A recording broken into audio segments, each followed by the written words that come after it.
በዝቋላ ገዳም በአንድ ዓመት ውስጥ ለሁለተኛ ጊዜ በመነኮሳት ላይ ግድያ መፈጸሙ ተነገረ። በታሪካዊው ዝቋላ ደብረ ከዋክብት አቡነ ገብረ መንፈስ ቅዱስ ገዳም የሚኖሩ ቁጥራቸው በውል ያልታወቁ የገዳሙ መነኮሳት በአካባቢው በሚንቀሳቀሱ ታጣቂዎች ከትናንት በስቲያ መገደላቸው ተሰምተዋል። ከተገደሉት በተጨማሪም ታፍነው የተወሰዱ መነኮሳት መኖራቸው የተነገረ ሲሆን ድርጊቱ የተፈጸመው በኦነግ ታጣቂዎች እንደሆነ ሁኔታውን አስመልክቶ እየወጡ ያሉ መረጃዎች ያሳያሉ።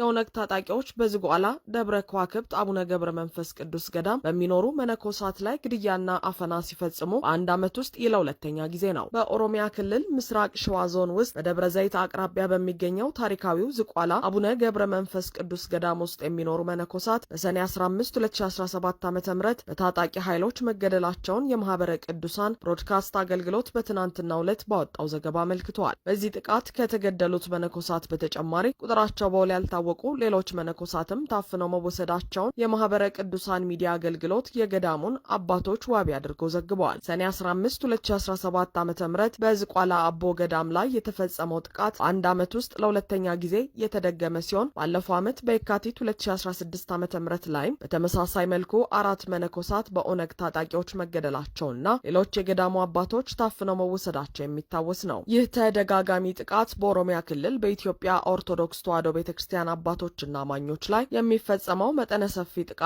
አንዱ አካል ተደርጎ ሊወሰድ እንደሚችል በጉዳዩ አሳሳቢነት ላይ አጽንኦት ሰጥተው አስተያየታቸውን የሚያጋሩ በርካቶች ናቸው። በክልሉ መሰል ጥቃቶች በየጊዜው የሚፈጸሙ ሲሆን የክልሉና የፌዴራል መንግስቱ ቤተክርስቲያኗ ላይ ለሚፈጸሙ ጥቃቶች ተባባሪ እንደሆኑ በየጊዜው የሚቀርቡ ወቀሳዎች ያመላክታሉ። ከዚህ ቀደም በተፈጸመው ጥቃት የመከላከያ ሰራዊቱ ጠቅላይ ኢታማዦር ሹም ፊልድ ማርሻል ብርሃኑ ጁላ በገዳሙ የተፈጸመውን ግድያ ማስተባበላቸው የሚታወስ ነው። ይህ የመንግስት አካላት ምላሽና የጥቃቱ ተደጋጋሚነት በገዳሙ አካባቢ የጸጥታውን ሁኔታ የበለጠ ውስብስብ ያደርጋል።